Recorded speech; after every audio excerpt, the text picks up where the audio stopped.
Estás en Ahora es Cuando, con Juan Manuel Astorga. Es infinita, 100.1. Estamos de regreso, 7:47. Está con nosotros en el estudio el ministro del Trabajo y Previsión Social, el ministro Giorgio Bocardo. ¿Cómo le va, ministro? Bienvenido. Hola, Juan Manuel, ¿cómo estás? Muy buenos días. Muy bien, pues hay harto que conversar, ministro. Despejemos rápido, yo sé que es lo más noticioso y que los medios pues sacan cuña de esto, así que yo no voy a buscar ninguna frase con cuña, sino que miremos cómo va el debate respecto de la discusión sobre el reajuste al sector público. Hoy día el diario Mercurio cuenta que hay como un entrevero entre el ministro de Hacienda y el futuro eventual ministro de Hacienda sobre de dónde van a sacar la plata para el reajuste del sector público, si las provisiones o no. Más allá de ese debate, que yo sé que no transita necesariamente por su cartera, sí me gustaría saber en qué pie está la discusión legislativa respecto del reajuste del sector público. Ya vamos a hablar de lo que algunos han denominado la ley Amarre.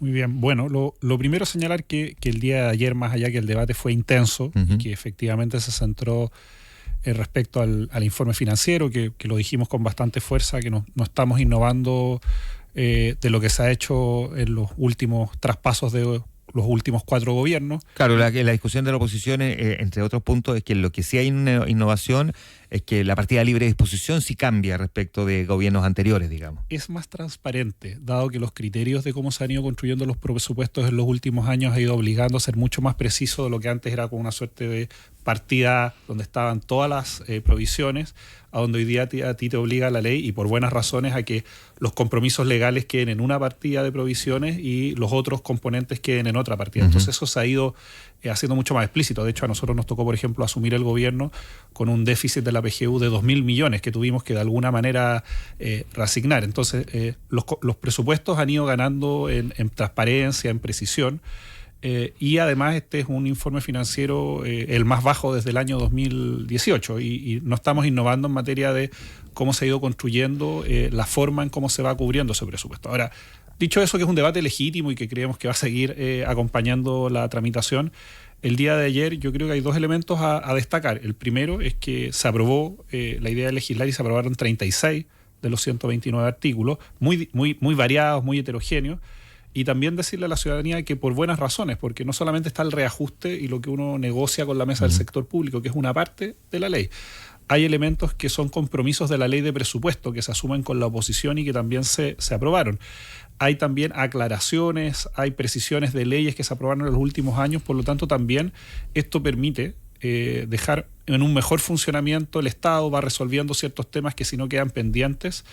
Y por lo tanto creo que los espacios de diferencia se van a concentrar en pocos puntos, pero nosotros estamos expectantes de que una parte importante de esta ley se apruebe. Entonces yo valoraría eso. Ya avanzó, pongamos el número redondo, en una cuarta parte, ¿no? Y además con unanimidad, teniendo parlamentarios de todo el espectro político. Entonces, ¿dónde ve usted que van a estar los puntos, sin embargo, de mayor discordia y por lo tanto de mayor debate legislativo, digámoslo así? Probablemente en las materias relacionadas a los puntos asociados a la estabilidad en el empleo del sector público y también en algunas materias que modifican aspectos en relación, por ejemplo, a empresas públicas o otro tipo de medidas específicas que que a veces las piden los parlamentarios, a veces los ministerios, a veces... Por ejemplo, póngame un ejemplo sobre ese punto. Un ejemplo muy concreto a propósito de fortalecer la empresa de Correos de Chile, que ha vivido ya hace varios años momentos bien importantes de materia de estrechez económica.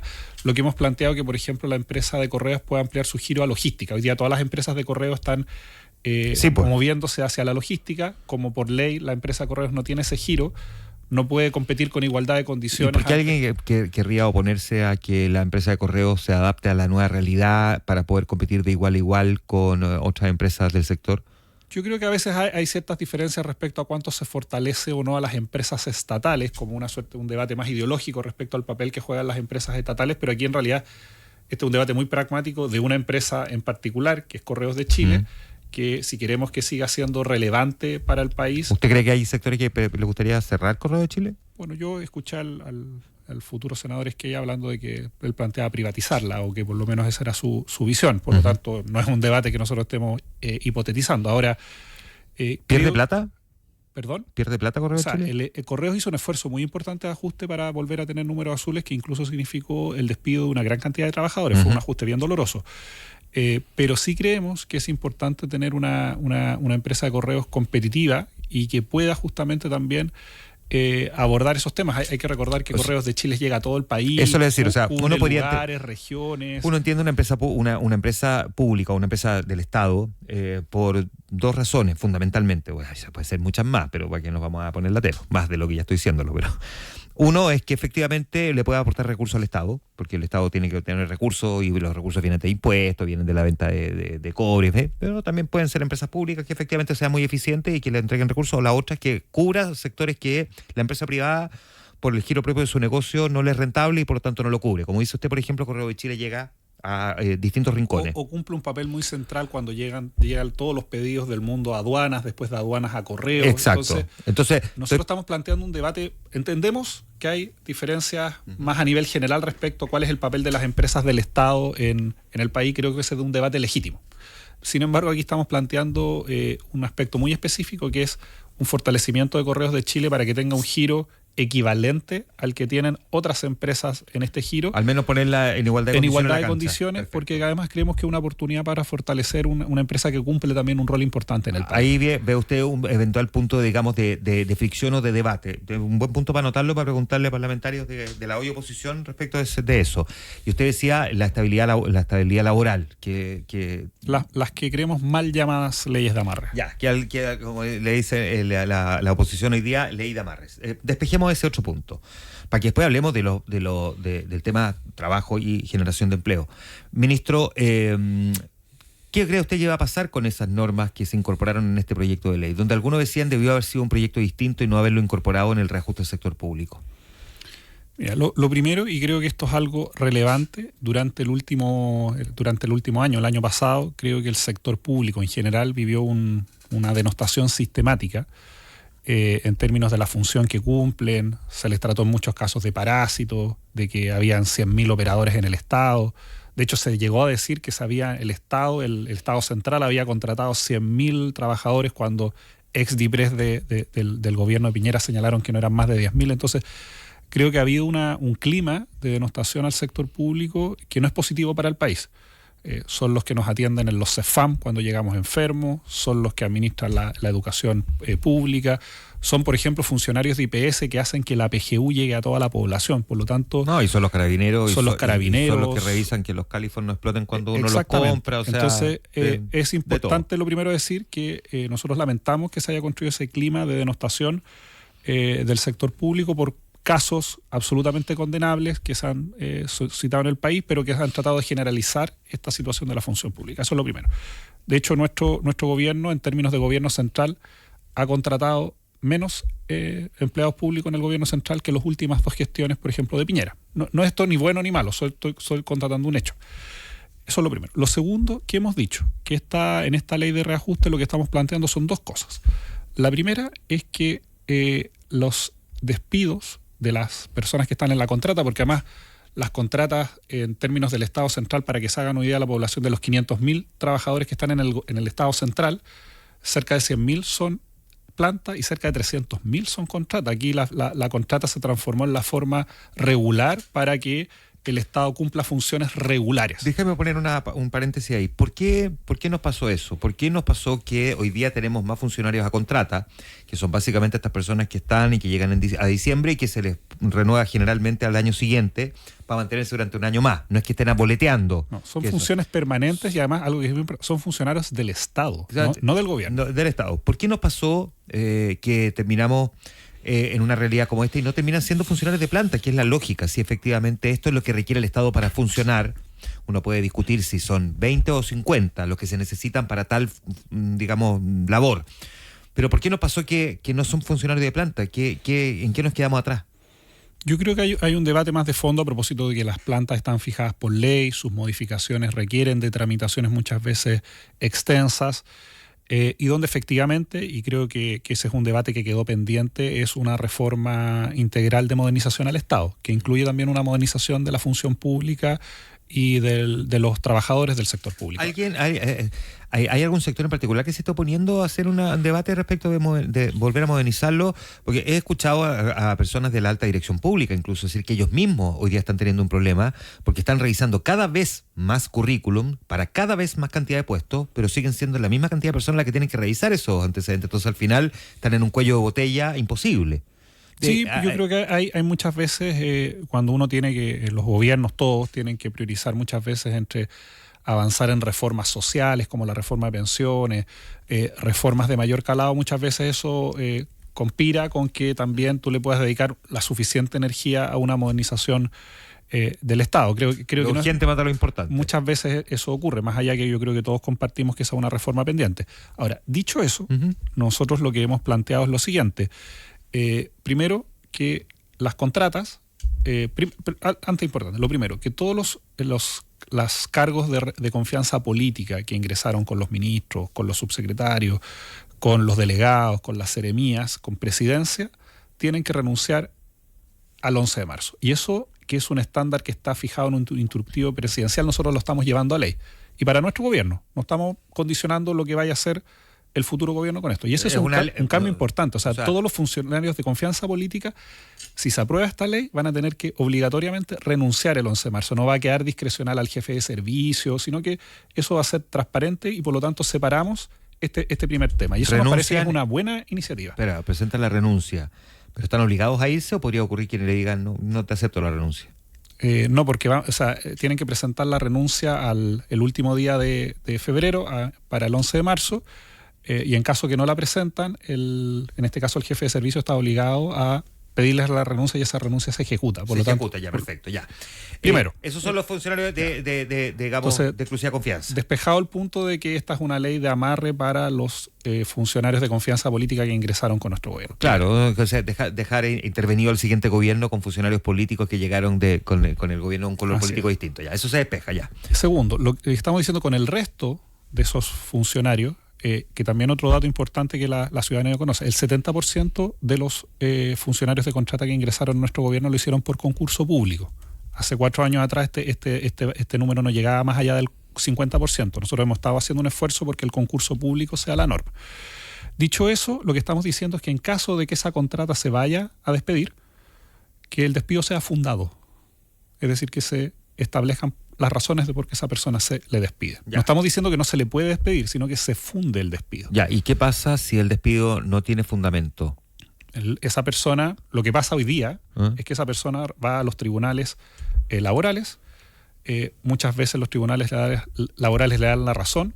Tú mientras tanto contrataste a otra persona que lo reemplaza, después el tribunal te obliga a reintegrarlo y además a pagarle todo hacia atrás. Por lo tanto, hay un problema hoy día operativo porque no hay claridad en la norma que esta norma busca resolver. Déjeme llevarlo así a un ejemplo bien simple, porque en el mundo privado a uno lo despiden con causal o sin causal.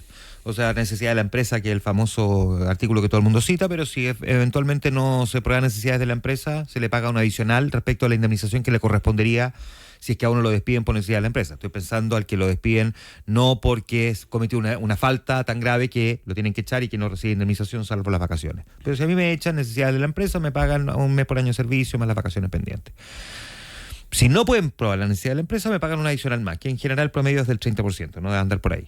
Pero en el caso de funcionario público, si no se logra probar la necesidad de la empresa o la necesidad administrativa, esa persona recibe una indemnización adicional o no se le puede echar. No, pueden haber dos Porque opciones. En el mundo privado no es que yo me quede en la pega, pero la duda que le queda a mucha gente es que en el mundo público se queda para siempre en el cargo. No, eso no es efectivo. Hay razones, por ejemplo, cuando se reestructura un servicio, cuando esa función no va a seguir demandándose por el... Pero ese es un caso bien puntual, bien específico, que no es la generalidad de la discusión que estamos teniendo. ¿Qué ocurre si un funcionario a contrata, el que lo quiere despedir, no puede tener ese fundamento, como sí podría ocurrir en el mundo privado, para despedirlo? ¿Esa persona no puede ser despedida o se le tiene que pagar una indemnización mayor? Esa decisión, y eso es bien importante señalar a propósito del tercer punto de este proyecto, es que para aquellos trabajadores que llevan más de 2 años en la contrata, que han sido renovados ya más de 2 veces, pueden reclamar a la Contraloría y es Contraloría la que definirá si efectivamente ese despido estuvo bien o mal realizado. Por lo tanto, para resumir, primero, los funcionarios de confianza política renuncian el 11 de marzo y nosotros lo estamos llevando a un estándar de ley. Segundo, que el despido de una contrata sea fundado, o sea, que a ti te justifiquen las razones por las cuales te despidieron.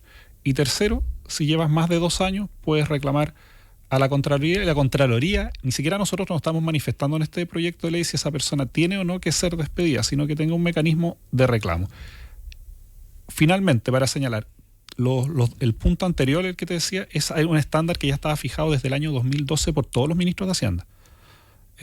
Y hasta el año 2024 los funcionarios públicos podrían reclamar ante Contraloría en caso de que consideren injustificado el...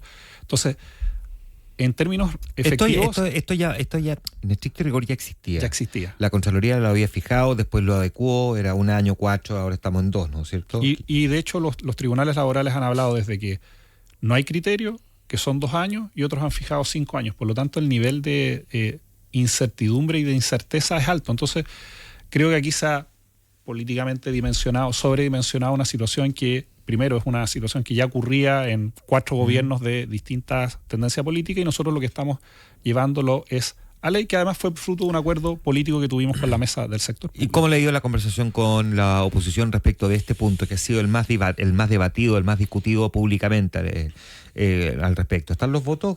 ¿Le ha costado tener los votos? ¿Es optimista?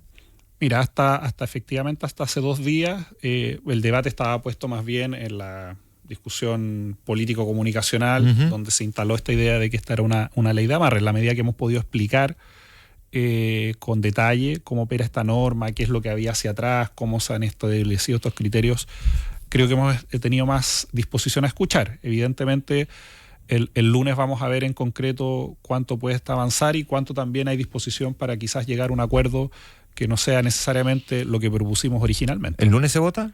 El lunes está convocado en la Comisión de Hacienda votación hasta total despacho del proyecto, así que vamos a tener un lunes extenso en esta materia. Ministro, una línea antes que se nos vaya el tiempo respecto de la situación del empleo en Chile.